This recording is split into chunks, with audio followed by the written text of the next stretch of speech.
Mayong adlaw katong tanan. Ano to sa adlaw ng Biyernes no? Ato sa adlaw sa mga santos o ugma adlaw sa mga kalag o niya sa sementeryo sa Luon mga kaigsunan.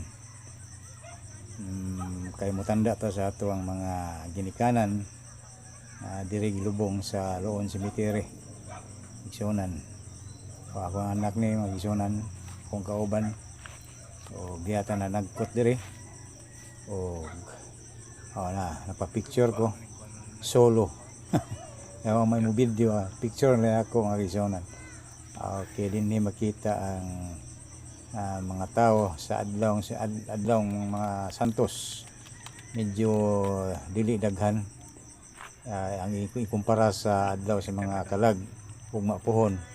Magpunsisok na po ni mga tao diri kaya mo may kasagaran mutanda sa ilang mga mahal sa kinabuhi. O kini akong anak tagdok no og niya ta sa loyo ani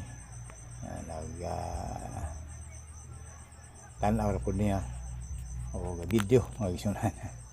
Okay mga igsunan mapahinungod ta og pangaji off the record na to ang pangaji mga igsunan. Okay na ako kita nyo tiguang na gyud. Action na pupos tungod sa sakit nga diabetic o anta anta pagkumanta ni ga kwan ga himog diet muli ana ta kawang tagtuodan ni pon palian sa Ginoo. Okay muli ang view na silang ibin among silingan kita gyud sa video o kanita ta ka kutob mga igsunan ug daghang salamat ug mayong hapon kanyo.